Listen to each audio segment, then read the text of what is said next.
देखिए, इस वर्ष विधानसभा का चुनाव है बिहार में और आपको बता दें कि जैसे जैसे जो है विधानसभा की तारीखें नज़दीक आ रही हैं, वैसे वैसे जो है राजनीतिक गलियारा और तेज हो रहा है। आपको बता दें कि नरेंद्र मोदी ने जातीय आधारित जनगणना कराने के लिए वो राजी हो गए हैं, उन्होंने ऐलान भी कर दिया है। अब जो है सत्ता दल पर जो है विरोधी दल अब भारी पड़ता हुआ दिख रहा है। उनका कहना है कि कह तो दिए कि जातीय आधारित जनगणना कराएंगे, तो कराएंगे कब? और उनमें जो है कौन-कौन से जो है प्लान होंगे, क्या-क्या उसमें बातें होंगी, किस-किस मानकर जो है जातीय आधारित जनगणना की जाएगी। इन तमाम सवाल जो है खड़ा करते हुए नज़र आ रहे हैं। राजद के जो राज्यसभा सांसद मनोज झा हैं, वो बड़ा सवाल करते हुए नज़र आ रहे हैं। वहीं उनका कहना है कि 11 वर्षों में क्या किया है, वो सब जान रहे हैं। क्या बढ़ा है, क्या घटा है, सबको पता है। और वहीं जातीय आधारित जनगणना पर जमकर निशाना मोदी सरकार पर किया है। क्या कुछ कह रहे हैं मनोज झा, पहले उनकी बयानों को सुनें। को मुक्त करने की कोशिश हो रही है। ये उस धारा के सार्थक वाहक हैं, एक मजबूत चेहरा, और मेरा दल इस धारा के पक्ष में बिना तराजू लिए हुए खड़ा रहा। नफा नुकसान तो सोचे बगैर आपके समक्ष कुछ गंभीर बातें आज बिंदुवार तरीके से रखूंगा, उसके बाद फिर आपके सवाल होंगे। अभी बीते आपको स्मरण होगा कि पहलगाम की सामूहिक पीड़ा के बाद अचानक से प्रधानमंत्री जी को एहसास हुआ कि बहुजन धारा की जो मांग है जातिगत जनगणना की, उसके लिए हाँ बोलना जरूरी है। उन्होंने हाँ बोला। एक पॉलिटिकल स्टेटमेंट, एक जुमला, एक शब्द जिसके पीछे भाव की कमी। मैं क्यों कह रहा हूं ये? क्योंकि अगर आप आजादी के बाद से उनके संगठन का चाल, चरित्र और चेहरा, तीनों चीज, चाल, चरित्र और चेहरा, ये मूलतः बहुजन धारा विरोधी रहे, आरक्षण विरोधी रहे। मैं नहीं बताना चाहता, मेरे राष्ट्रीय अध्यक्ष जी कई दफा कह चुके हैं कि बंच ऑफ थॉट गोलवलकर की इनके लिए सबसे पवित्र ग्रंथ है, और उस पवित्र ग्रंथ में दलितों, पिछड़ों के लिए जो टिप्पणियां की गई हैं, आज तक उसका प्रतिकार संघ और भाजपा ने नहीं किया। खैर, जब प्रधानमंत्री जी ने यह घोषणा की कि जातिगत जनगणना इस बार जनगणना के साथ होगी, हमने कहा चलिए देर से ही सही आप रास्ते पे आने की कोशिश करें। लेकिन ये भटकाने की ये कोशिश थी। मैं क्यों कह रहा हूं? 5 तारीख को अंग्रेजी के प्रमुख दैनिक में एक खबर छपी। खबर क्या थी कि पिछड़ी जातियों की, उपजातियों और जातियों की गणना होगी। जातिगत जनगणना में पिछड़ी जातियों, अत्यंत पिछड़ी जातियों की जाति और उपजाति की गणना होगी, लेकिन वो जातियों की गणना अलग अलग होगी। उसको ओबीसी की छतरी के नीचे नहीं बताया जाएगा। कहने का तात्पर्य ये कि ओबीसी की कुल आबादी कितनी है, ये नहीं बताया जाएगा। क्या ये छलावा नहीं है? धोखा नहीं है पिछड़ी, अत्यंत पिछड़ी जातियों के साथ? आखिर डर किस बात का है? संविधान की धारा 340 के तहत सोशल एजुकेशनल बैकवर्डनेस, सामाजिक शैक्षणिक पिछड़ापन परिभाषित होता है। आप उस परिभाषा को नकार देंगे?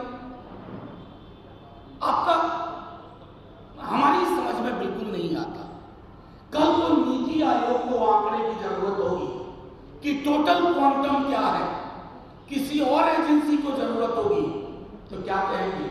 क्या अमित शाह जी ने फैसला लिया था कि जातियों की अलग अलग गिनती होगी, लेकिन छतरी में कितनी जातियां हैं, उनकी संख्या, उनका प्रतिशत क्या है, ये आप नहीं बताएंगे।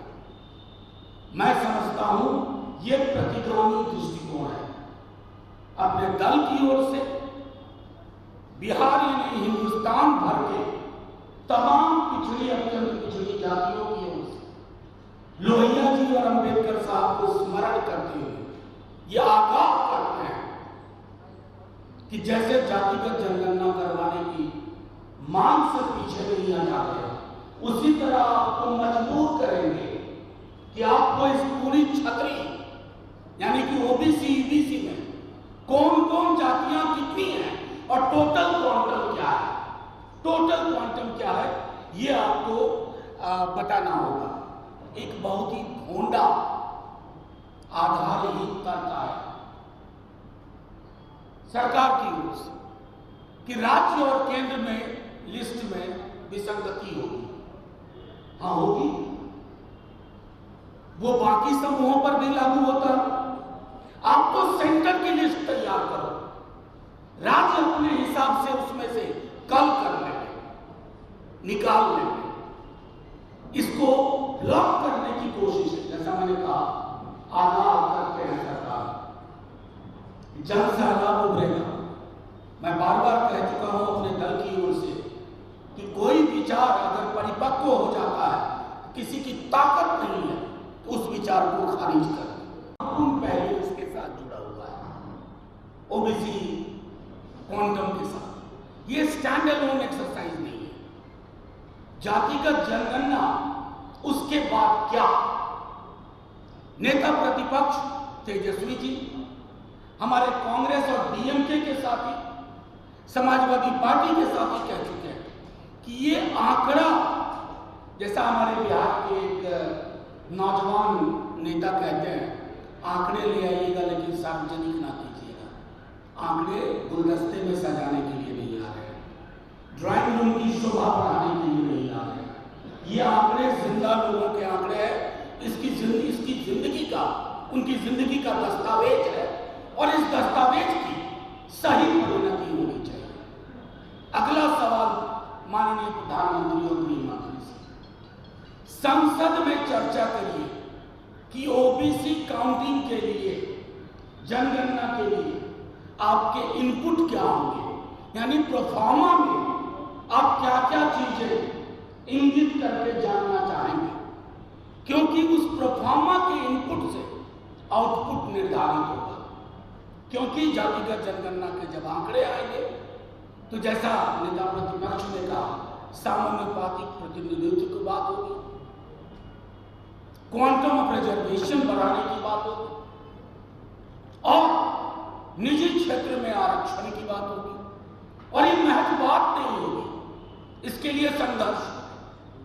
अतः लब्बो-लुबाब ये है कि अगर सरकार की मंशा है कि ओबीसी की गणना को पर्दे के पीछे छुपाया जाए, तो इतना कह रहे हैं, बिहार ही नहीं पूरे देश का ये समाज उठ खड़ा होगा।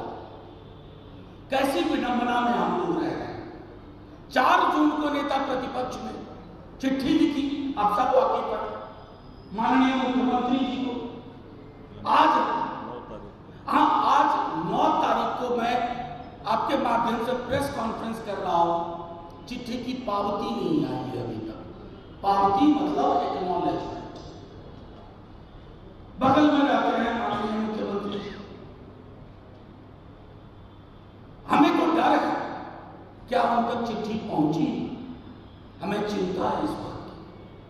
सूबे के उनके पूर्व के डिप्टी सीएम और नेता प्रतिपक्ष मौसम का हालचाल लेने के लिए चिट्ठी नहीं लिखी थी।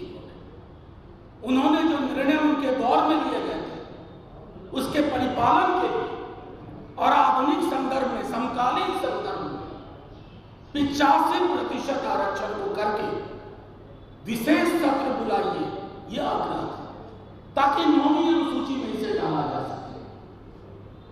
लेकिन संभवतः आजकल मुख्यमंत्री जी की चिट्ठी पर निर्णय गृह मंत्री जी देश में करते हैं कि किस चिट्ठी का जवाब दें, किस चिट्ठी का जवाब ना दें, किस चिट्ठी का जवाब कब दें और किस चिट्ठी पे चुपचाप बैठ जाए, कुंडली मार।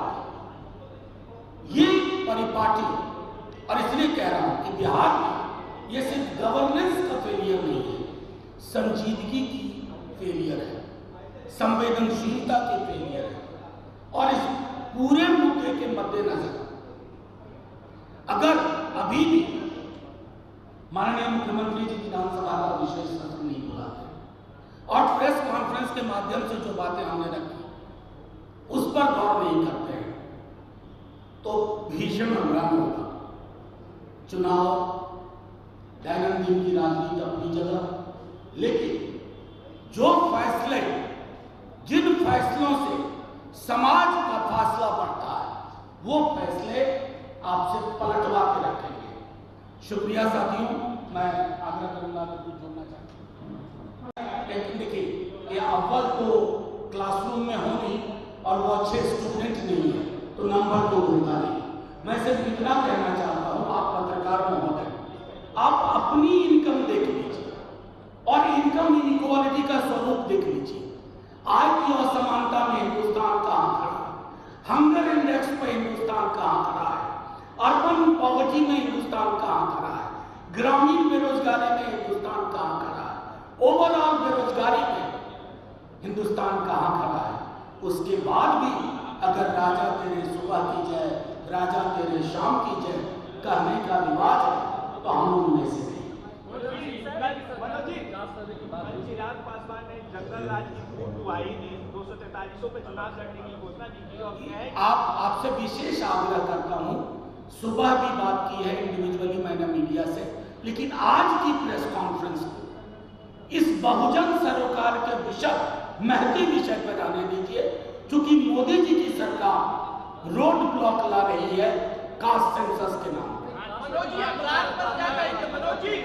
नहीं, आप देखिए, थोड़ा टाइमलाइन मिस कर रहे हैं।